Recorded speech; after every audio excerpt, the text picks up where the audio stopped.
أعوذ بالله من الشيطان الرجيم بسم الله الرحمن الرحيم الحمد لله رب العالمين والصلاة والسلام على رسول الله أما بعد. Assalamu alaikum wa rahmatullahi wa barakatuh. I'd like to welcome everyone to our In Context show here at podcast that we gather every week, every 2 weeks. And today's April 19th, and today's topic is the latest repression by the Jordanian government and four separate claims in which they arrested 16 individuals. And I would like for either Brother Danny or Ihab to elaborate based on that and start with that, inshallah. So on Tuesday, the Jordanian government came with an announcement that they have arrested 16 individuals in what they call four different schemes to harm the national security and interests of the Jordanian government. Two of the so-called schemes actually are belong to previous arrest campaigns, and two seems to be newer.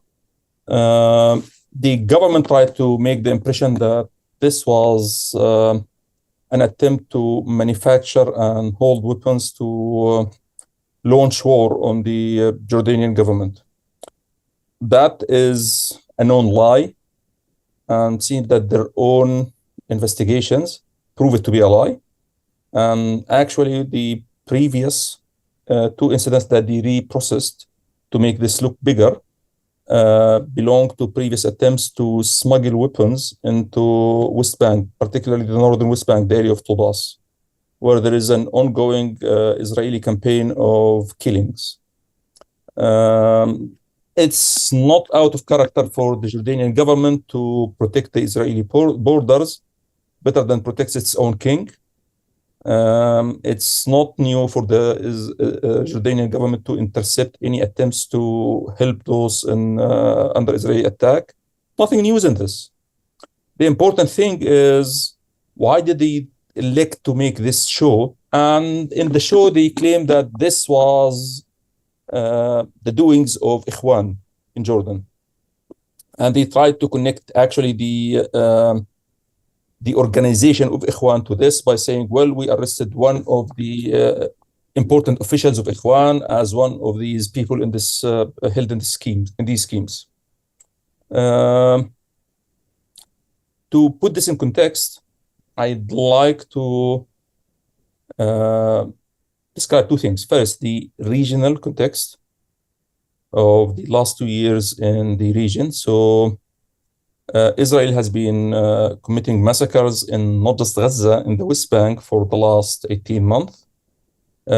This has been happening with the aid and support and abetting of the Zionist Arab states in Egypt, in Jordan, in Saudi Arabia, in UAE. This is active support. And with the tacit support, or at least acquiescence, of everybody else. This has created a lot of revulsion in public opinion across the area. There is a lot of anger that is being held in check by the force of police states, whether it was particularly in Egypt or in Jordan. And Lebanon is held in check by the force of Israeli arms. In Syria, it's also by the force of Israeli arms, but in Egypt and Jordan, it's held in check by the force of police states. However, there is a big difference between the police state in Jordan and the police state in Egypt. The police state in Egypt is just a plain kidnap. You have a military junta that owns the army that is essentially telling people, if you speak, we won't shoot. We will bomb you with cannons, and we'll just walk over you with tanks. And they have been saying that since 2013, and people have gotten the message. So nobody speaks, nobody dares to speak, even when people in Sinai see their direct cousins being slaughtered in Gaza, they are seething, but they can't even talk. Their own houses shake as Israel bomb Rafah. And it came to me as a surprise today when I saw a video for someone from Arish saying our houses are shaking as they bomb Rafah, because it's not usual for people to speak out. and people only speak out of desperation when they cannot take it anymore. On the other hand, the Jordanian state has always been more crafty about controlling the population. So it controls the populations through a collection of breaks and valves. When this started around last Ramadan, as people started demonstrating against the Israelis around the Israeli and American embassies, the government launched a break by releasing the hordes of the security forces to beat them, including beating women, which caused a shock and some amount of fear in the streets in Jordan because that was unusual, and stopped the demonstrations for a time. When this Ramadan came around, the government released a safety valve by organizing elections and breaking with its practice for the last few cycles, allowing many seats not to be cooked for their preferred candidates. So as a result, Ikhwan got about 30 seats in this parliament, which is a break with previous cycles where they were limited to about 10.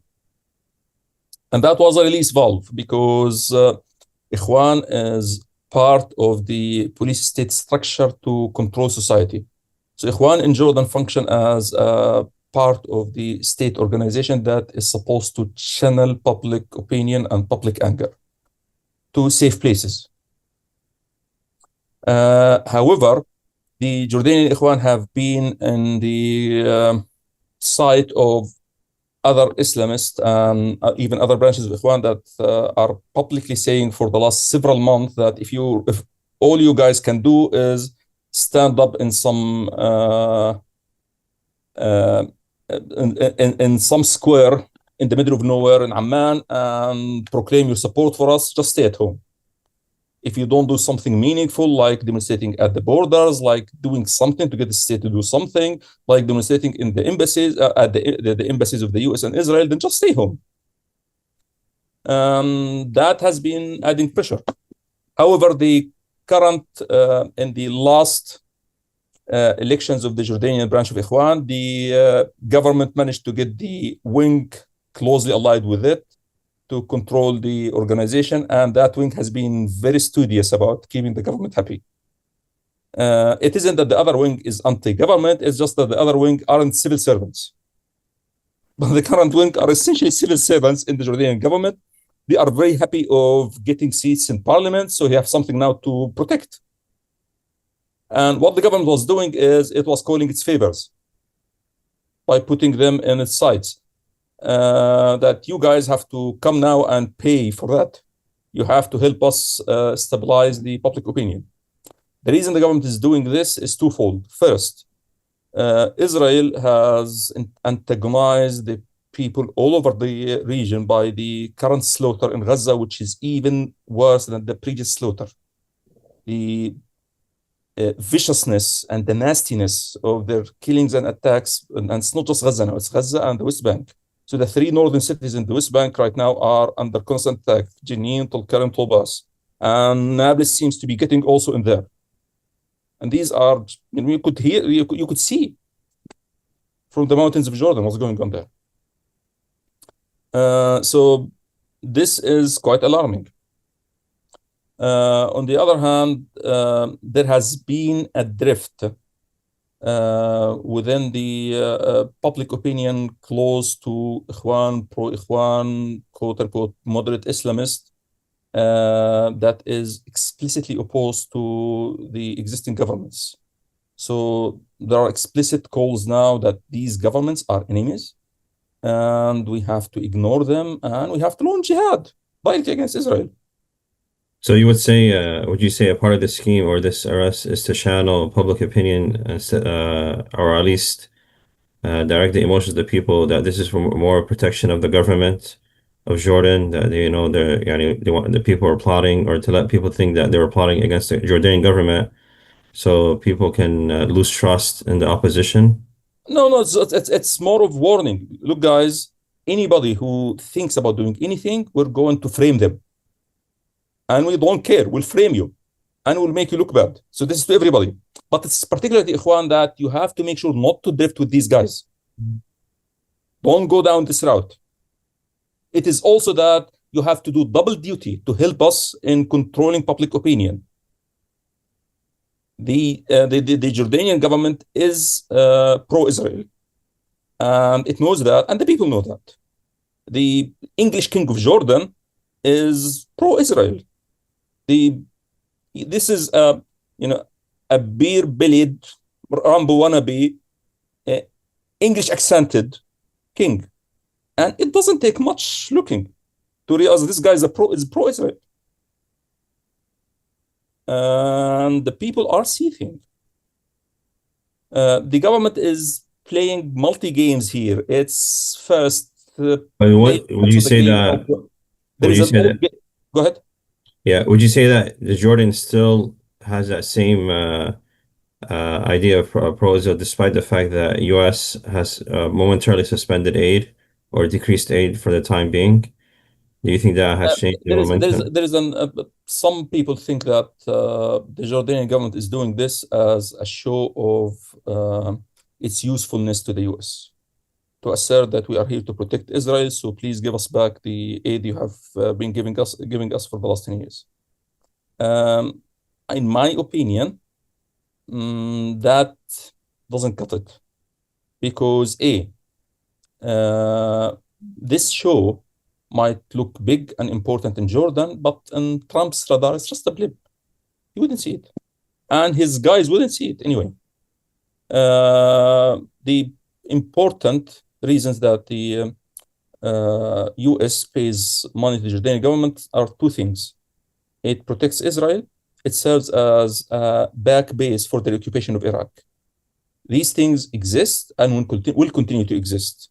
So as a result, the U.S. military is going to lobby Saddam to resume the payments to the Jordanian government because they need the bases. And they need a place to rest and recreate once they come back from their occupation duties in Iraq. So the DOD is going to do the Jordanian government business lobbying. They don't have to remind them. And Israel also knows how much the Jordanian government is doing to help it, and it's lobbying for them. They don't need to remind them of that. So I'm not sure this is very important. The Jordanian government, as I was saying, has brakes and valves to manage the public opinion. So they are issuing a brake by telling people, well, if anybody thinks about doing anything, we'll do bad things to them. One. Two, it's using an old and tried card of people of East Jordanian background versus people of West Jordanian background and creating the nationalist divide in their own population. And this is a tried and true card. Problem with this is people. How can you elaborate about how they're creating between the national divide with their own population? Because the argument is these are from western the river, from the West Bank, and these guys want to drag Jordan and those of Eastern Jordanian background into a fight that is not ours. The fundamental problem is most people, even those of East Jordanian background, are looking at this and saying this is not acceptable. So the problem is it's hard even to sell it.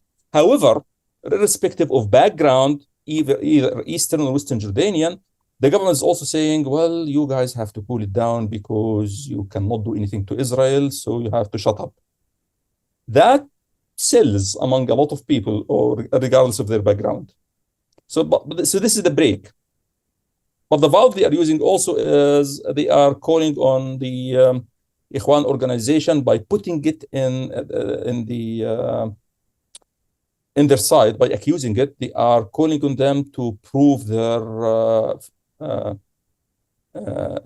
they have nothing to do with this by asserting their allegiance to the government, by calling on people to cool it down, which is exactly what the Jordanian organization did. Last week, when they called for demonstrations close to the borders, the government banned them and dispersed them. This week, they canceled demonstrations altogether. So they are just calling their desk, the Jordanian branch of Ikhwan, to come to the aid and protection of the government by trying to prove that it has nothing to do whatsoever with this.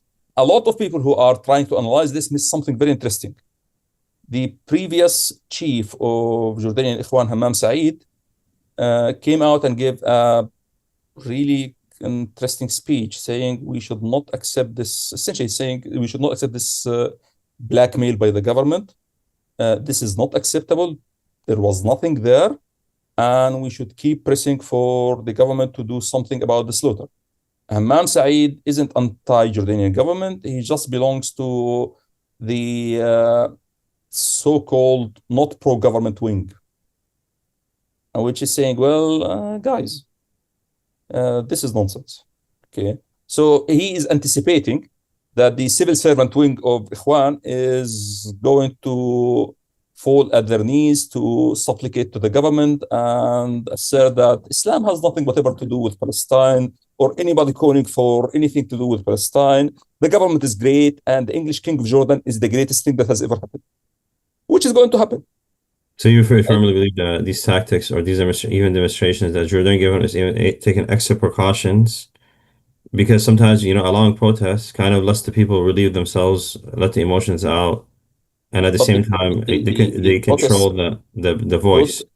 But those who are protesting, when you suppress them look, completely, don't you think it'll cause more revolution or more anger within the people? I don't subscribe to this idea of, well, protests that release people's anger. That's not true. When people hear themselves and hear that others are just like them are angry, that means something. That changes the public opinion. So I don't subscribe to this.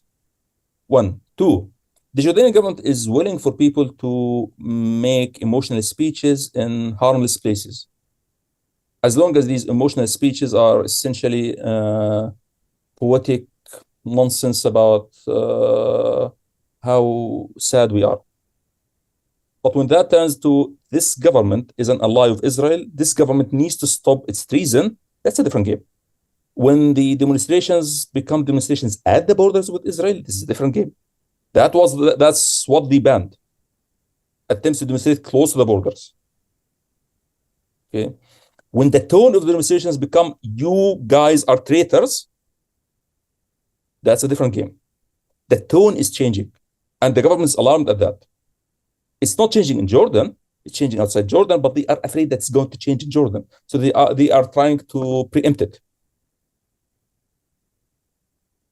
Okay. What's changing in Jordan is the locations of demonstrations,